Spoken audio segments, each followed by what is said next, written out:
우리 오늘 은혜 받으실 하나님의 말씀 시편 143편 143편에 있는 이 말씀은 어떻게 보면 고난 가운데 있는 성도들이 어떻게 믿음을 지키는가, 또 어떻게 그 고난을 대하는가, 그런 자세, 그런 신앙의 태도들을 우리들에게 이렇게 알려주고 있어요. 고난, 또 고생, 환난, 핍박, 개인적으로 잘못해서 고생할 수 있죠. 게으르거나 아니면 잘못 판단했거나 이래서 어려울 수 있어요. 또 환경이 사회학적으로 나빠서 국가적으로 이런저런 일들이 있어서 어려울 수 있어요. 또 어떨 때는 하나님의 특별한 또 연단, 훈련의 시간일 수도 있어요. 결론은 나에게는 똑같아요. 되게 어렵고 힘든 거예요. 그럼 그게 고난이고 환난이고 훈련이고 아무튼 다 그런 거예요. 그런 현실을 좋아하는 사람 없어요. 젊어고생 사수한다 그러는데 그건 젊었을 때는 그런 생각 전혀 안 들어요. 나이 드신 분들이 경험하고 나니까 그게 다 살이 되고 피가 되고 약이 되더라고요. 또 좋은 경험이더란데 그 당사자 때는 그거 잘 몰라요. 그냥 힘들고 어렵기만 해요. 그런 일들이 우리 인생 가운데 있죠. 하나님을 믿어도 있어요.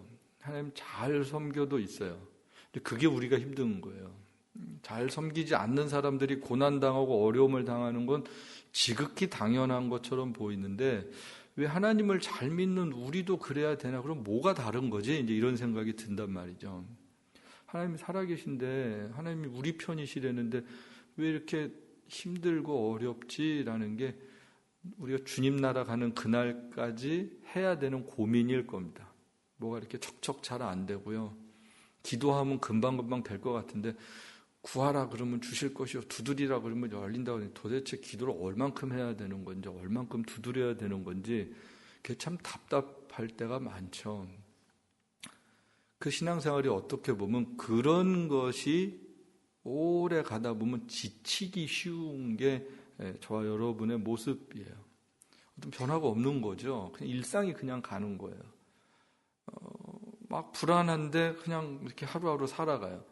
막 주를 위해서 열심히 은혜 받고 잠깐 또 막 그럴 때도 있었는데 또 금방 또 식어지면 그냥 똑같고 일상을 살고 이런 것 같단 말이에요.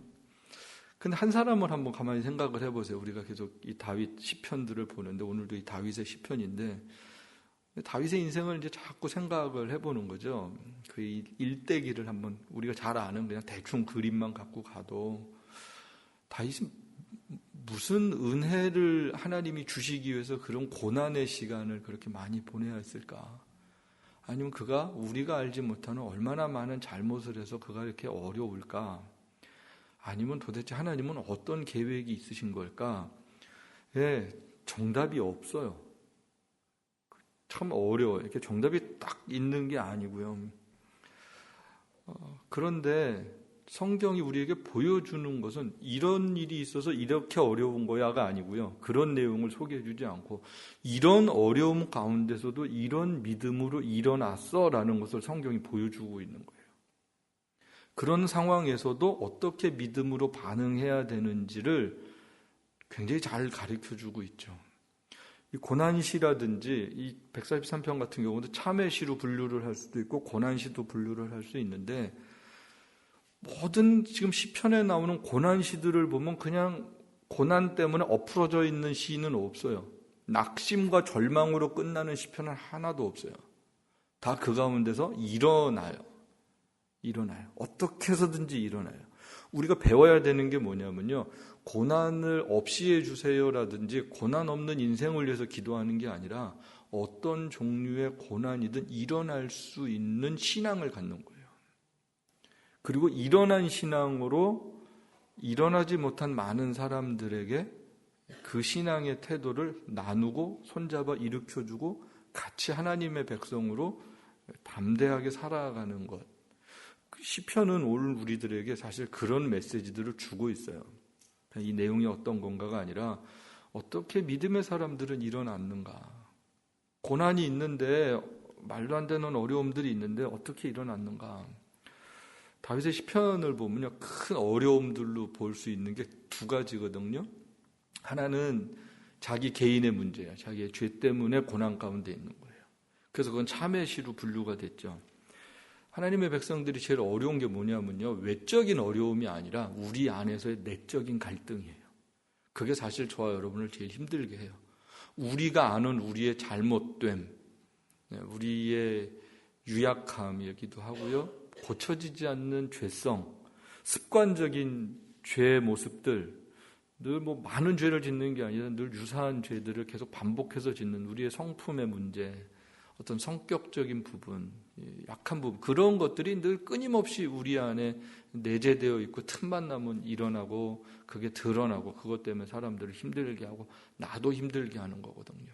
그것이 이제 첫 번째로 모든 사람들이 동일하게 갖는 그런 어려움들이에요. 그럼 하나님과 관계가 평안하지 않죠. 그 죄들이 드러나면, 우리 안에 있는 본성적 죄가 드러나면 그게 하나님과 우리 사이가 평안함이 깨져요. 그래서 우리도 내적으로 갈등하는 거예요.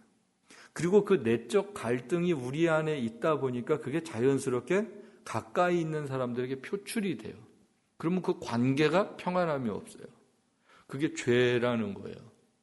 하나님과 우리를 갈라놓을 뿐만 아니라 내 자신에게 큰 상실감을 줄 뿐만 아니라 가까이 있는 사람들에게 그게 드러나면 관계들의 단절과 파괴가 오고, 그게 이 다음에도 많은 관계들에 지속적인 영향을 미치고 있어요.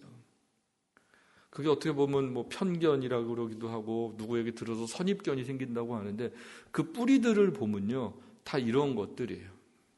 하나님 앞에서 우리들의 죄성이 드러나서 생기는 일들이에요. 그런 현상들, 그것 때문에 굉장히 힘든 거죠. 또 하나는 외부의 문제죠. 외적인 문제예요. 그냥 성경은 전체를 그걸 원수로 통합을 해요. 근데 원수라고 표현하는 게 맞아요. 드러나게는 사울이기도 하고요, 압살롬이기도 하고요, 국가적으로는 블레셋이고 모압이고 암몬이고 그래요. 근데 그걸 통틀어서 성경은 원수 그래요.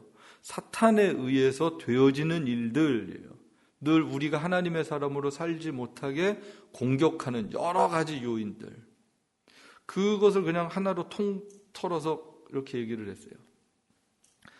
그런데 보면 그 모든 외적인 영향들도 보면 다 우리의 개인적인 삶과 연결되어져 있죠. 우리들의 생활이 어렵다든지 아니면 우리들의 그 관계가 파괴돼가지고, 여기도 보면 외적인 요인은 제일 대표적인 게 다윗에겐 사울이었잖아요. 사울은 어떤 관계였어요? 사울이 힘들 때 다윗이 찬양해줘서 귀신도 나아가고 평안도 얻게 해주고 위로자가 되었던 관계였고요. 사울의 아들인 요나단과는 다윗이 절친이었고요. 그러니까 아버지 같은 사람이잖아요. 그런데 그 관계가 한순간에 이게 원수의 관계처럼 돼.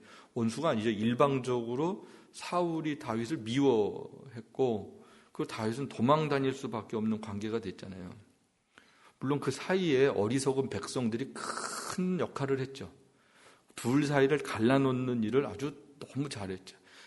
골리앗 죽였다고 백성들이 한 얘기가 뭐예요? 사울이 죽인 자는 천천히요, 다윗이 죽인 자는 만만히요. 이 얘기가 참 쓸데없는 얘기였잖아요.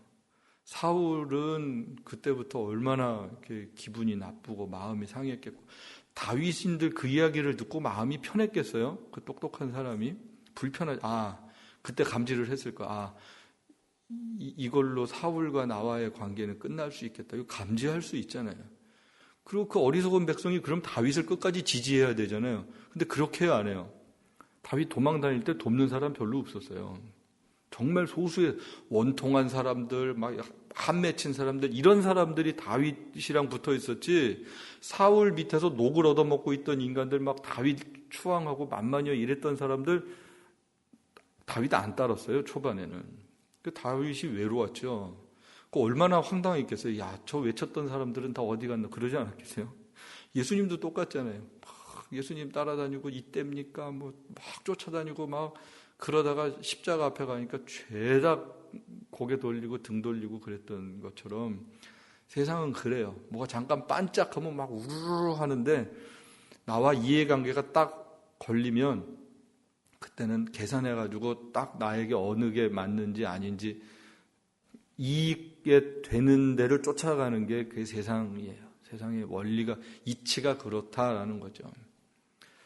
그래서 사울 때문에 다윗이 많이 힘들고, 근데 어떻게 할 수도 없고, 하나님이 세운 왕이라는 하나님의 역사적 섭리를 믿고 있으니까 자기가 어떻게 할 수는 없고, 또 하나는 세상에 자식놈이 아버지를 배신하고 아버지 죽이겠다고 그러질 않나.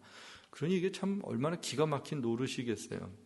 그런 가운데서 저와 여러분이라면 어떨 것 같으세요?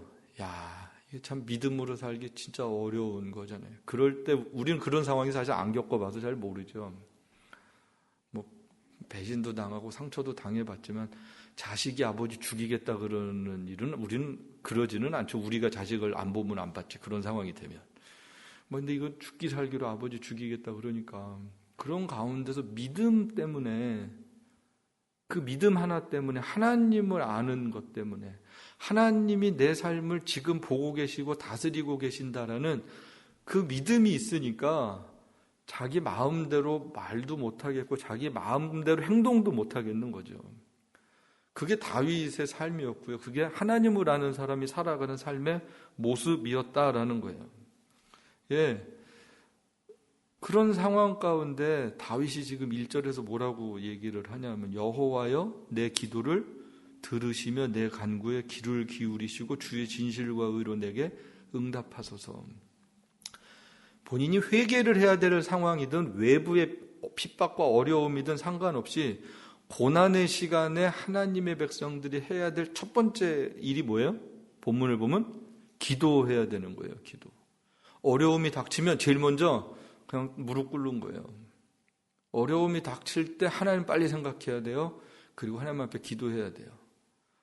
그리고 하나님과 관계를 빨리 회복도 하고, 또 회복이 돼 있는 상태면 그분을 더 의지해야 되는 거예요.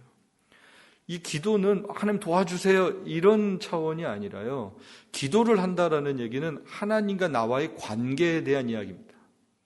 전능하신 하나님은 나의 기도를 들으시는 분이야 라는 것이 전제 조건이죠. 그리고 그분은 나의 기도에 응답하시는 분이야 라는 믿음이 있는 거예요. 그러니까 기도할 수 있는 거예요. 막 아무 데서나 막 공허하게 외치고 아무나 들을 수 있는 사람은 좀 들어주세요 이런 게 아니라 하나님에게 기도하는 거거든요.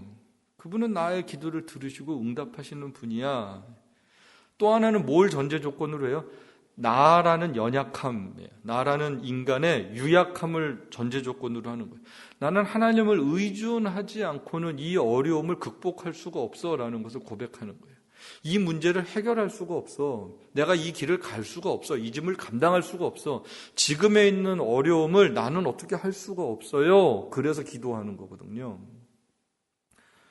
사실 우리가 하나님을 너무너무 사랑해서 하나님 사랑합니다 이런 기도를 할 수 있어야 되는데, 그런 수준에 다다르는 기도를 하는 분들은 사실 많지는 않고요. 힘들고 어려울 때라도 기도할 수 있으면 괜찮은 믿음이에요.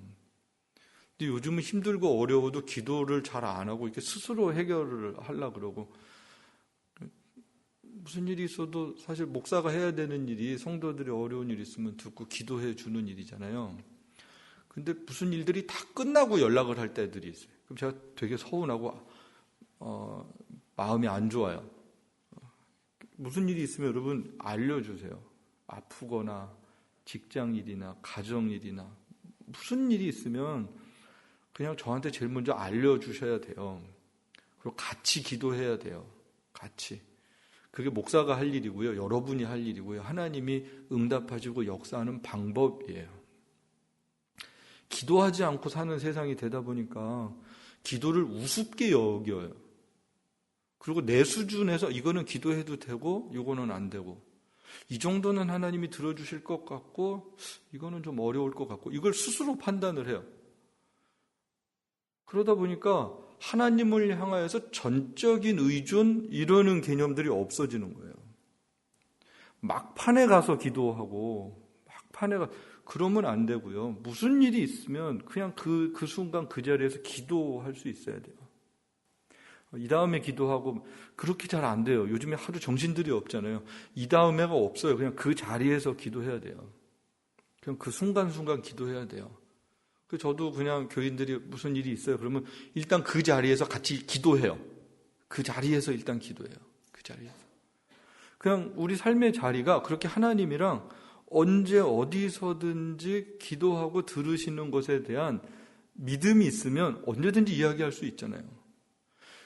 옛날엔 공중전화 가서 전화했는데 지금은 우리 손에 핸드폰이 있잖아요. 그럼 금방 할 수 있잖아요.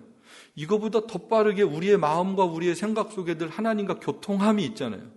그게 하나님의 형상으로 지음받은 하나님의 백성들만이 가지고 있는 고유한 특권 중에 하나가 언제 어디서든지 하나님을 생각하고 하나님을 부를 수 있다라는 거예요. 부르짖을 수 있고, 그럼 그분은 언제든지 들으시고. 그러니까 그 기가 막힌 우리에게 하나님과의 관계가 형성되어 있는데 그걸 안 하고 살면서 힘들어요, 어려워요, 이러고 살면 안 된다라는 거죠. 하나님이 그 기도를 들으시길 기뻐하시고요. 그 기도를 듣고 우리의 필요를 따라서 우리의 때에 맞게 하나님의 섭리와 예정 가운데 응답하시기를 기뻐하시는 분이시거든요. 근데 우린 하나님을 되게 나쁜 하나님으로 여겨요. 되게 멀리 있는 하나님으로 여기고요. 기도해도 안 될 거야. 이런 생각을 한다든지, 목사님이나 기도해 주세요. 뭐 이렇게 얘기를 한다. 그 태도가 뭐예요? 하나님에 대한 불신앙이에요. 그분을 몰라서 기도에 대해서 가벼이 여긴다든지 아주 안 좋은 믿음의 태도들을 갖죠. 다윗이 잘하는 게 뭐냐면요. 실수를 안 하는 게 아니에요. 약점이 없는 게 아니에요. 용기 있는 이런 게 아니에요. 늘 하나님이랑 기도하는 관계를 하루하루 살았던 사람이에요. 그게 정말로 훌륭한 믿음이에요. 언제나 그 하나님을 의식하고 사는 거죠. 그 하나님의 실존을 실감하면서 살았다라는 거예요. 관념적인 신앙생활을 하지 않고 언제든지 그 하나님 앞에서 사는 거예요. 그러니까 그 하나님에 대한 관계를 아니까, 그 하나님이 어떤 분인지를 아니까 2절에서 금방 그래요. 하나님 나 심판하지 마세요. 금방 꼬리를 낮추는 거죠. 하나님 내 기도를 들어주세요. 이렇게 관계가 됐는데, 그런데 하나님 내가 잘못한 부분이 있을 수 있는데 하나님 난 심판하지 말아주세요. 하나님 앞에 의로운 사람 없어요. 여기 뭐예요? 나를 포함해서 누구도 의롭지 않아요. 하나님 나 의롭지 않아요. 내가 나를 잘 알아요. 그 고백을 하죠. 자신을 인정하는 거예요. 내가 의롭지 않다라는 걸 인정하는 거예요. 죄인됨을 고백하는 거예요. 예, 어떻게 보면 도망 다닐 때 억울할 수 있잖아요. 하나님 억울해요. 이럴 수 있잖아요. 근데 억울해요라는 말을 하지 않고 하나님 앞에 의로운 사람이 없습니다. 나를 핍박하는 사람이나 도망 다니는 나나 하나님 앞에서는 똑같습니다. 이야기를 하는 거예요. 누가 우리에게 사기쳤어요. 그래서 손해를 많이 봤어요. 그 고백하는 거죠. 하나님, 그 사기친 인간도 참 악한데요. 저도 크게 다르지 않습니다. 그 고백을 할 수 있어야 돼요. 억울할 때 하나님, 나 또한 크게 다르지 않습니다. 이 고백을 할 수 있으면 우리 자신에 대해서 되게 정직한 거예요. 우리는 굉장히 우리 스스로 의롭다고 생각할 때가 많잖아요. 그리고 우리가 정의로운 것 같고 내 판단이 맞는 것 같고, 근데 그게 큰 죄인들의 속성이에요. 내가 늘 옳고 내가 늘 맞는 것 같고. 근데 그렇지 않아요. 우리의 생각이 꼭 맞지 않고요. 우리와 생각이 다른 사람들이 너무 많고요. 그래서 우리를 돌아보면 막 괜찮은 것 같다가도 금방 조금만 우리 자신에 대해서 냉정하게 판단을 하고 하나님이라는 성경이라는 거울 앞에 서면 그게 볼 수가 없잖아요. 우리 속사람을, 우리 스스로가. 그게 솔직한 저와 여러분의 모습이잖아요. 우리 속사람을 감히 볼 수가 있겠어요? 못 보죠. 그 뭐가 필요한 거예요? 하나님의 은혜가 필요한 거예요. 하나님 은혜로 덮어주셔서 하나님도 그거를 말씀하지 않으신다 하고, 나 또한 하나님 내 죄인인 걸 고백하고 들춰내지 않겠습니다. 말하지 않아도, 다 고백하지 않아도 하나님 앞에 숨길 것이 없습니다. 뻔히 다 보고 계신데 무슨 이런저런 거짓말을 할 수도 없고요. 거기서 무슨 항변을 할 수도 없고요. 억울하다고 할 것도 없고요. 뭐 누구 남 얘기할 것도 없고요. 그렇죠. 그 하나님 앞에 우리 자신이 그냥 1대1로 있으면 아무 할 말이 없죠. 그 고백을 하고 시작을 하는 거예요. 하나님 앞에 의로운 사람이 하나도 없습니다. 지금의 이 상황, 이래서 저래서 됐고 뭐 누가 이렇게 해서 막 그랬다가 갑자기 할 말이 없어지는 거예요. 하나님 할 말이 없습니다. 예, 우리가 의로워서 누구를 고발하는 기도를 하는 것이 아니었어요. 은혜로우신 하나님과의 관계 때문에 기도할 수 있고 용서하시는 하나님인 걸 너무 잘 알기 때문에 그분 앞에 감히 그 다음에 기도를 이어갈 수 있는 거죠. 그래서 3절에 원수 얘기를 해요. 원수가 내 영혼을 핍박하며 내 생명을 땅에 엎어서 나로 죽은 지 오랜 자 같이 나를 암흑 속에 두었나이다. 그러므로 내 심령이 속에서 상하며 내 마음이 내 속에서 참담하니이다.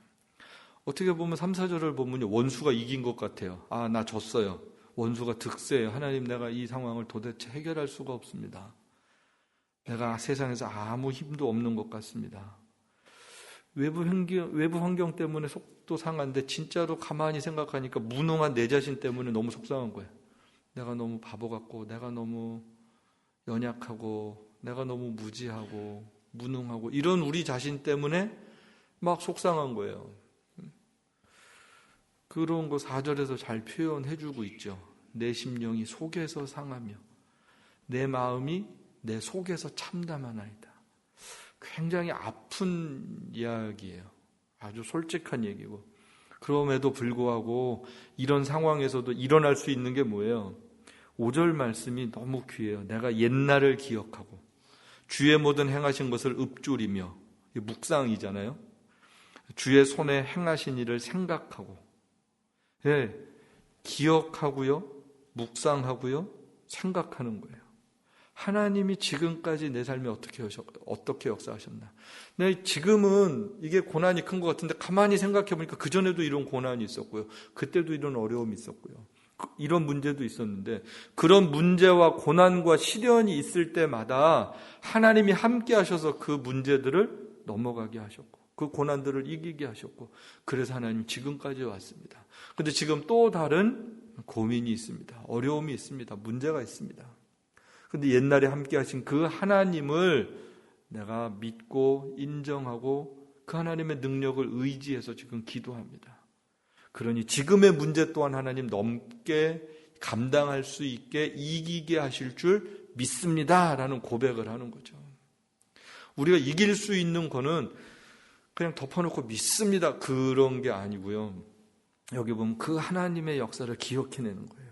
함께 하셨던 하나님, 동행하셨던 하나님, 그때 함께 하셨던 하나님이 지금도 함께 하고 계십니다. 예, 그 하나님. 그러니까 6절에 그 하나님을 향하여서 다시 뭘 할 수 있어요? 손을 펴고 예배할 수 있는 거예요. 그 하나님 앞에 간구할 수 있는 거예요. 내 영혼이 마른 땅같이 주를 사모하나이다. 예, 하나님 사모합니다. 하나님의 도움을 구합니다. 하나님이 다시금 힘주셔서 이기게 할 줄 믿습니다. 하나님 도와주세요 라는 거예요. 이 문제 해결해 주세요. 이 사람 어떻게 해주세요. 돈 갚아주세요. 직장 해주세요. 건강 해결해 주세요. 이런 구체적인 얘기보다 하나님과의 관계에 대한 이야기를 하는 거죠. 하나님을 사모합니다 라는 거예요. 하나님을 사모합니다.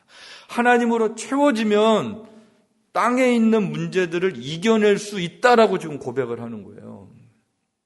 문제를 해결해 주세요가 아니라 하나님을 사모합니다가 답이어야 돼요. 여러분, 이게 우리의 삶의 답이 될 수 있게 되길 축복합니다. 하나님을 사모해서 그 하나님이 채워지면요, 그 하나님의 능력을 확신하게 되면요, 그 하나님이 함께 하심을 실감하게 되면요, 나는 못 풀죠, 그 문제. 하나님도 못 푸시겠어요? 하나님 푸신다니까요. 나는 못해도 하나님은 하신다니까요. 나는 감당을 못해도 하나님은 감당하신다니까요. 그러니까 그 하나님으로 채워지면 되는 거죠. 여러분, 그게 답이죠. 그게 답이에요. 문제 갖고 실갱이를 하면 안 되고요, 하나님을 사모하는 게 답인 거예요. 굉장한 원리예요. 하나님을 사랑하고 하나님을 사모하고 하나님으로 채워지면 땅에 있는 이런저런 문제들은 그것 갖고 막 이렇게 고민하지 않는 거죠. 그래서 저는 이 5절, 6절에 있는 말씀이 너무너무 우리의 삶에 아주 소중한 보화와 같은 말씀이에요. 그래서 이렇게 성경에 여러분 이렇게 박스를 쳐놓으세요. 이렇게 쳐놓고 이 말씀은 이렇게 늘 마음에 묵상해야 되는 그런 굉장히 귀한 말씀이에요. 문제가 있을 때 문제에 대한 기도가 아니라 하나님으로 채워지면 되는구나. 그렇죠. 원리를 알면 어떤 문제가 나와도 괜찮잖아요. 그렇죠? 원리를 몰라서 답을 외우고 싶은 거지. 근데 원리를 알면 어떤 문제 유형이 나와도 괜찮은 거잖아요. 우리가 살아가는 원리가 있어요. 신앙생활의 원리가 있어요. 하나님을 의존함. 그분으로 채워지는 것만큼 별 문제도 아닌 거고요. 안 채워져서 힘든 거예요. 채워지면 어떤 문제든 사실은 감당할 수 있어요. 안 채워져서 이런저런 일도 있고 갈등도 있고 싸우기도 하고 고민도 하고 맨날 힘들고 그런 거고요. 채워지는 것만큼 그분이 함께하는 것을 실감하는 것만큼 괜찮아요. 그래서 그 하나님을 사모하는 게, 주를 향하여 손을 펴고 사는 게 저 여러분의 인생에 제일 소중한 믿음의 원리예요. 그래서 그 다음에 보면 7절에 보면 여호와의 속히 내게 응답하소서. 내 영혼이 피곤합니다. 주의 얼굴을 내게서 숨기지 마소서. 내가 무덤에 내려가는 자 같을까 두려워합니다. 하나님께 간구하는 힘이 생겼어요. 숨기지 마소서. 숨기지 마소서. 하나님 다시금 나를 일으켜 세워주옵소서 이거잖아요. 하나님 내가 하나님 만나러 가요. 지금 만나고 싶어요. 하나님 도움을 청해요. 하나님 저 만나주세요. 만나주세요. 그러면서 8절은 굉장히 아름다운 시예요. 아침에 나로 하여금 주의 인자한 말씀을 듣게 하소서. 내가 주를 의뢰함이니이다. 내가 다닐 길을 알게 하소서. 내가 내 영혼을 주께 드림이니이다. 너무 아름답죠? 문제가 있을 때 여러분 시편 8편을 기도할 수 있게 되게 축복합니다.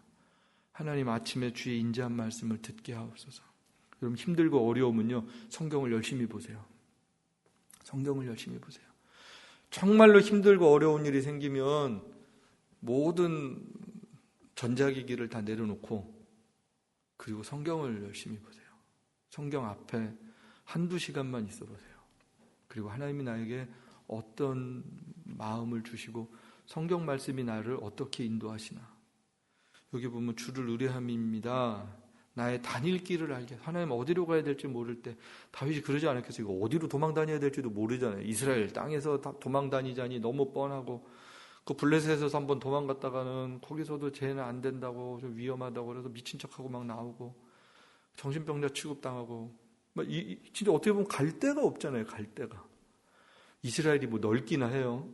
진짜 갈 데도 없고 주변에 가면 진짜 다 사막이고 진짜로 그럴 때 내 영혼을 주께 드립니다. 나의 갈 길을 알게 하소서. 이게 참 처절한 기도같이 방황하는 기도 같은데요. 사실은 그러지 않고 하나님에 대한 믿음과 확신을 가지고 하나님 이제 하나님이 내 길을 인도하실 줄 믿고 그 길을 가겠습니다라는 거거든요. 내가 그 길을 가겠습니다.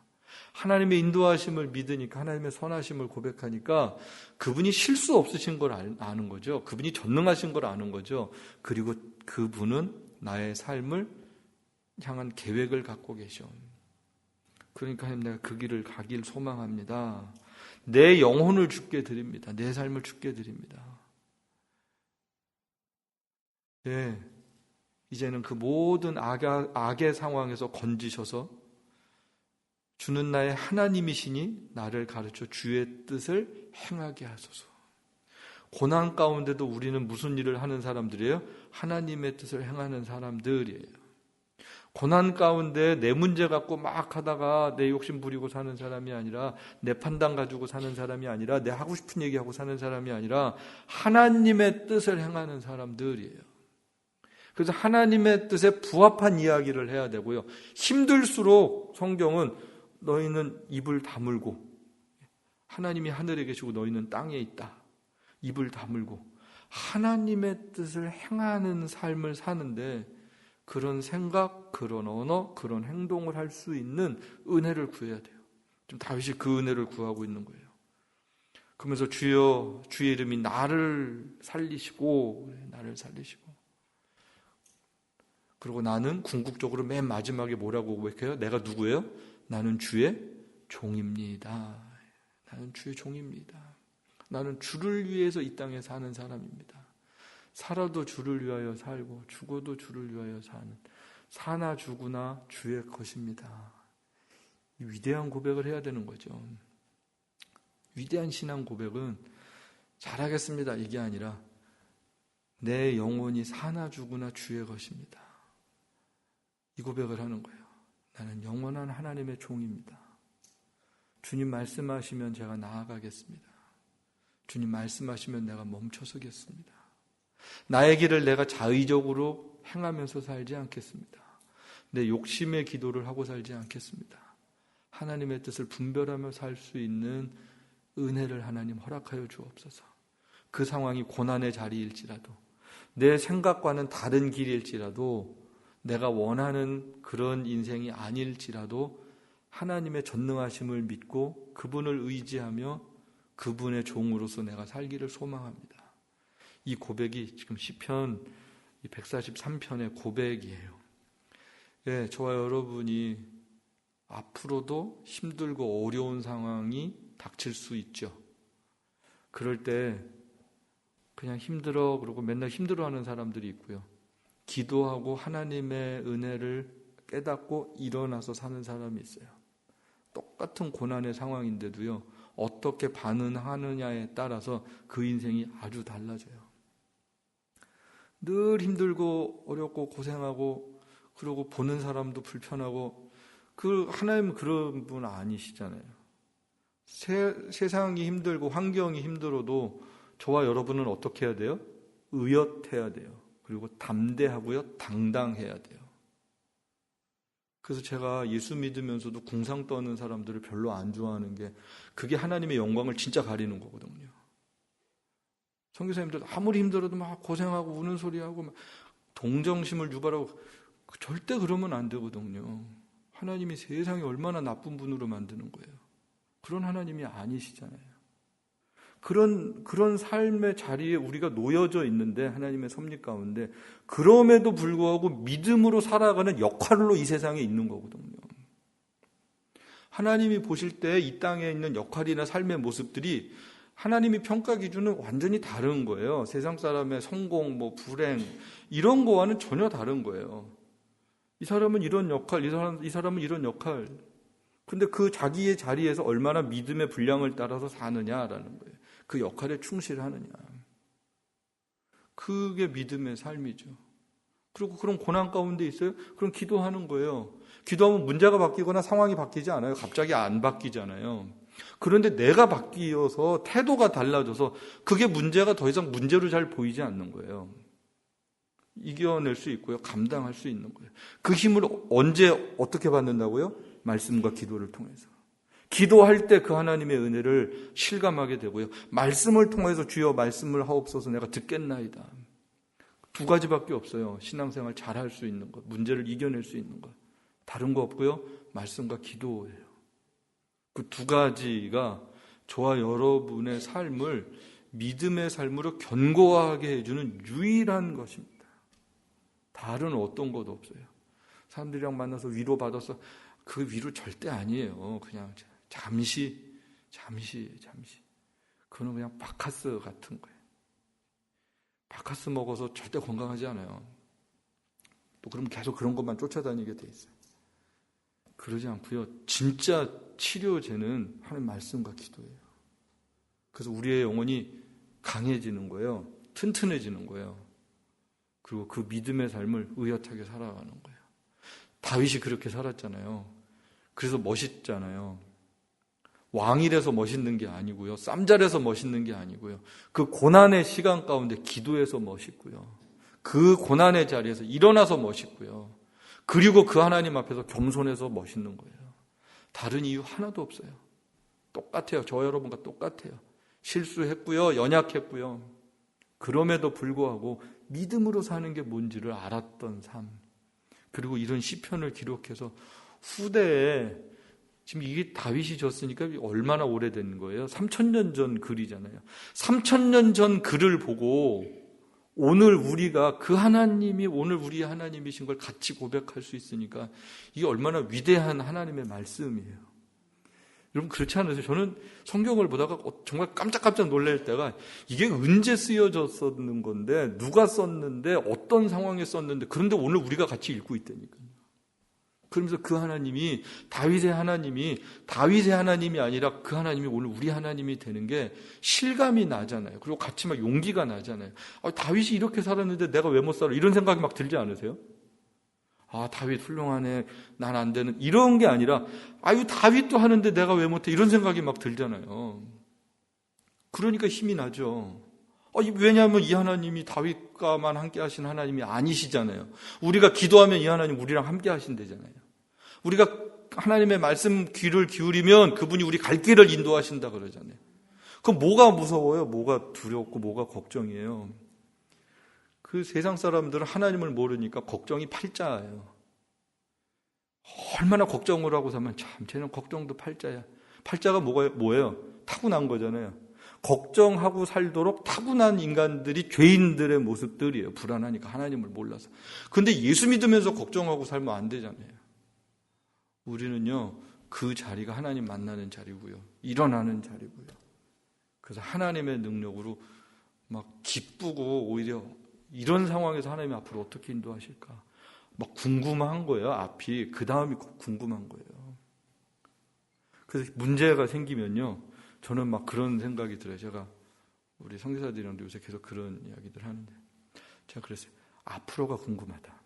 하나님의 역사가 어떻게 펼쳐질지, 하나님이 어떻게 일하실지. 원수가, 사탄이 방해를 하고 핍박하고 어렵게 하는데 앞으로 하나님의 나라가 어떻게 될지 그게 궁금하고 기대가 된다고 그랬어요. 그게.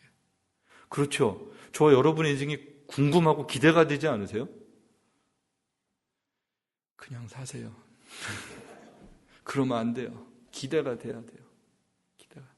저는 막 기대가 돼요. 내년에 우리 교회를 하나님이 어떻게 역사하시고 인도하실까? 우리 교회 앞으로 어떻게 하나님이 함께 하실까? 지금까지 함께 하신 하나님은 앞으로 어떻게 함께 하실까? 우리의 삶을 하나님이 어떻게 하나님이 사용하실까? 그러면요, 막 가슴이 쿵쿵쿵쿵 뛰어요. 설레임이 있어요. 설레임.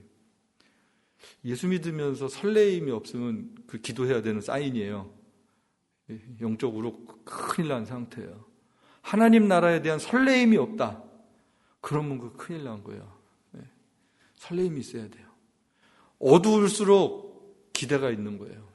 힘들수록 하나님의 놀라운 일들이 준비되고 있구나, 이거 믿음의 눈으로 바라보는 거예요.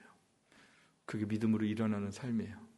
저 여러분이 그렇게 믿음으로 일어나는 삶, 승리하는 삶, 그 하나님 생각해서 문제를 이겨낼 수 있는 능력들이 충만할 수 있게 되길 주님의 이름으로 축복합니다.